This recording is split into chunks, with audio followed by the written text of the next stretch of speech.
ഒരു 1 ഇയർ ഒരുമിച്ച് നിന്നിട്ട് പ്രഗ്നൻസി ആവുന്നില്ലെങ്കിലാണ് നമ്മൾ ഫെർട്ടിലിറ്റി ഇഷ്യൂസ് ഉണ്ടെന്ന് തന്നെ കൺസിഡർ ചെയ്യുള്ളൂ. പക്ഷെ എല്ലാവരും ഈ 1 ഇയറോളം വെയിറ്റ് ചെയ്യരുത്.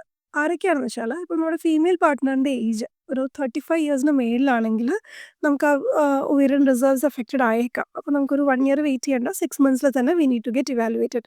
അല്ലെങ്കിൽ ഇപ്പം നിങ്ങൾക്ക് PCOS അല്ലെങ്കിൽ എൻഡോമെട്രിയോസിസ് അല്ലെങ്കിൽ തൈറോയിഡ് ഇഷ്യൂസ് അങ്ങനെ എന്തെങ്കിലും ഡയഗ്നോസ്ഡ് ആയിട്ടുണ്ടെങ്കിലും നമുക്ക് ഏർലിയർ ട്രീറ്റ്മെൻറ്റ് ഇനിഷ്യേറ്റ് ചെയ്യേണ്ടി വന്നേക്കാം.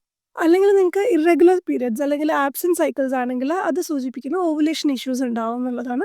അപ്പോൾ നമുക്ക് ചെറിയൊരു പുഷ് മെഡിസിൻസിൻ്റെ വേണ്ടി വന്നേക്കാം. 2 അതിൽ കൂടുതൽ മിസ്കാരേജസ് ഉണ്ടായിട്ടുണ്ടെങ്കിൽ നമുക്കതിൻ്റെ റീസൺ എന്താണ് എന്നൊന്ന് നോക്കണം. അത് കഴിഞ്ഞിട്ട് വേണം നമുക്ക് നെക്സ്റ്റ് പ്രഗ്നൻസിയിലേക്ക് പോകാനായിട്ട്.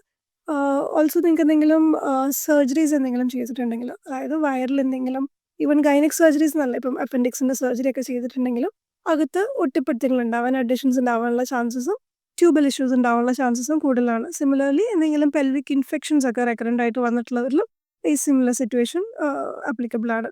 അപ്പം ഇങ്ങനെയുള്ളവർ എന്തെങ്കിലും ഇഷ്യൂസ് നമ്മൾ ഐഡൻറ്റിഫൈ ചെയ്യുന്നുണ്ട് നേരത്തെ എന്നുണ്ടെങ്കിൽ it is better not to wait for 1 year. ഒന്ന് just get an evaluation done.